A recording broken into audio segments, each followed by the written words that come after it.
the most recently anointed 13th fan. Gove is with us. You're watching this game intently. Oh, yes. In Montreal as well. You're the essentially Rider Fan of the Year as awarded by the Saskatchewan Roughriders. When did you get the call and how did you find out? I got a close friend who works with the organization. I got a message saying, "Are you coming to the game on Saturday?" And I thought, as soon as I got that message, I'm like, okay, something's up. And then I got a phone call on Tuesday. So it's been kind of a whirlwind.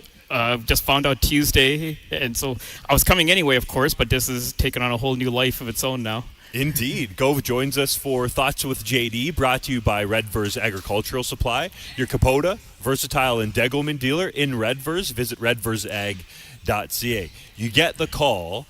Then did they ask you to do anything special? Did they say, do you want to run out of the tunnel with the team or anything like that? No, at my age and athletic ability, would that have been I probably would have tripped and fallen on the 30-yard line or something, so I don't think that would have been a good idea.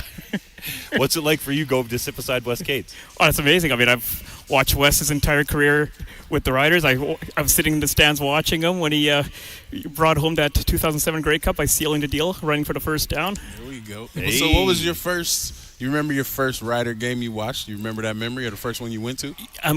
This is what my friends, in a loving way, my friends call me a freak, because my first ever game was, it was Thanksgiving weekend, 1978. I mean, here's the stuff I actually remember off the top of my head. It was a 35-35 tie between Montreal and Saskatchewan.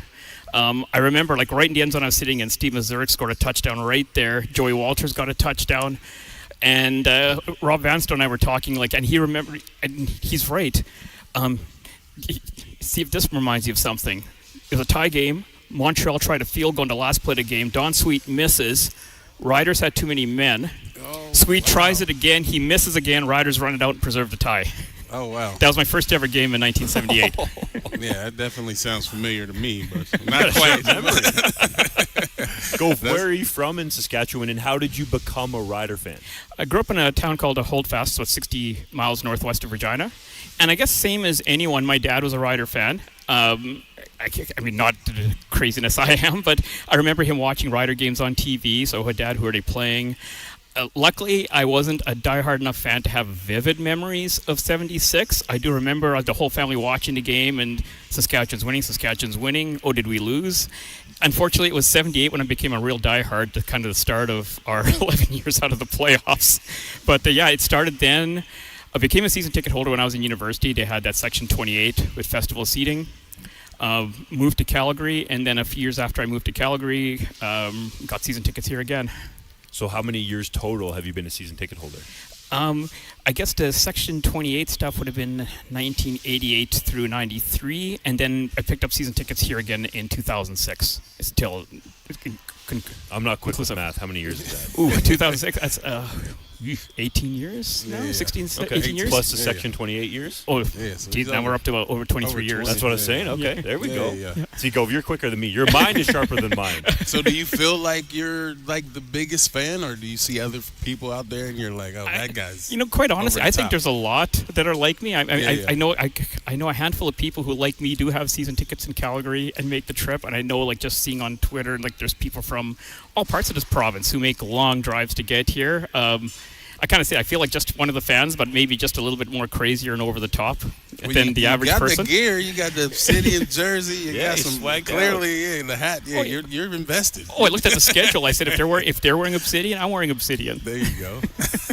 What do you think of the Obsidian look when they unveiled it? Loved it. I mean, third jerseys come out. They're always hit and miss. People don't like them, or what's with the new look.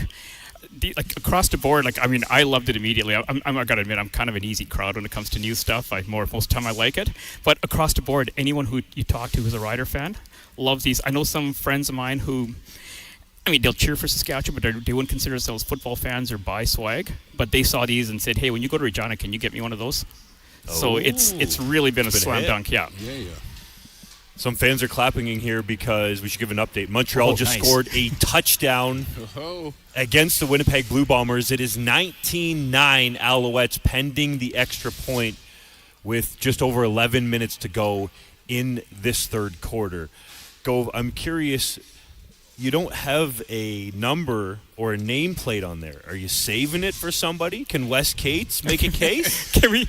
Well, I guess you could call it because of the player movement. At this point, can we use the term fear of commitment?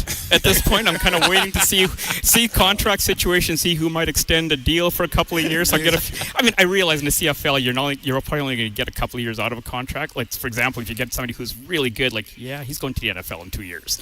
Or, he might, free agency, you might have a lot of movement. Sorry, Wes, I've got a weird quirk of mine. Yeah. If I get a jersey, it's got to be a player who played in that jersey. Yeah, if I get a retro, jersey, it's got to be someone from that era. Yeah. That makes sense. I mean, I don't understand that. I can, but I'd love to see a Cates Obsidian jersey. I wouldn't lie. When those jerseys came out, I was like, man, why couldn't they thought of that when I was talk playing? to some people You know to what? get Wes. I might have to make an exception, Wes. Oh, okay. All right. Yeah. We'll talk after. I got to make this happen. Go kind of along the lines of what Wes was talking about earlier. What do you think potentially set yourself above for this award? Or how do you think the riders viewed it? Maybe that's an easier way for you to answer. I think a lot, I said there's a lot of us who have the season, who travel along with for season tickets. But that might be one.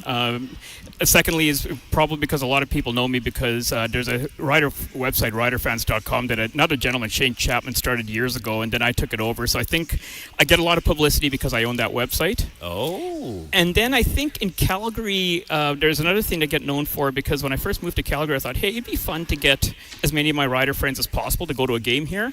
It started with 60 people or so, and every time, I think I missed one game. Other than that, every time since I moved to Calgary in 94, I'll get a group gathering of rider fans, and depending on how the season's going, we've ranged anywhere from about 40, 50 fans to the first game against Henry Burris after we went to Calgary, I had 300 in my group that day. So this year I had 103 of us in one section sitting together cheering for the riders in that September 20th game. So goes the reason why it always feels like a home game when Saskatchewan plays in Calgary. All right. My favorite memory of that is this was back in the 2004 year where they put all the rider fans in one end of the stadium. And honest to God, we made so much news, we caused a time count that day. Man. Yeah, I remember when I was a rookie with Calgary, we came out in the playoffs hosting the Riders, and we got booed louder than the cheers coming out in our own home playoff. I'm like, what is happening here?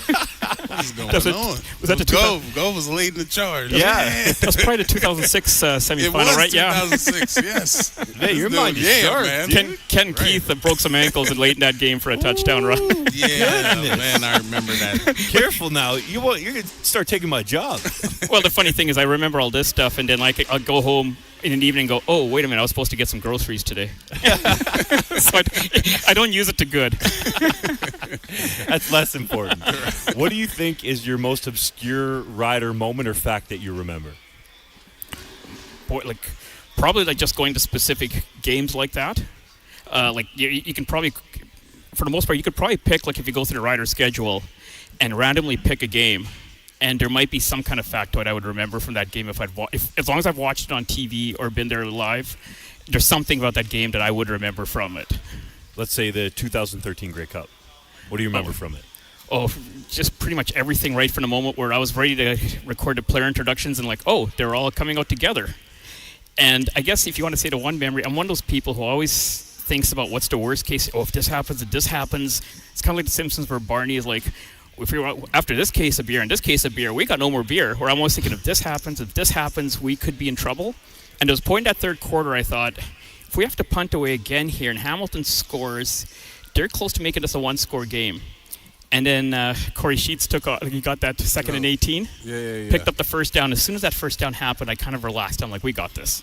And I think it's that moment that, we got this. And then when Dressler scored that touchdown, it was all over. It was guys in my section, we've all sat there together for years. It was just always high fives all the years. That was hugs after that Dressler score. The route was on from there. The tears started coming down. A bunch of grown men hugging and crying. I remember it. Gove, man, your mind is so sharp. We appreciate you coming on. Hopefully you enjoy the day being celebrated as the 13th fan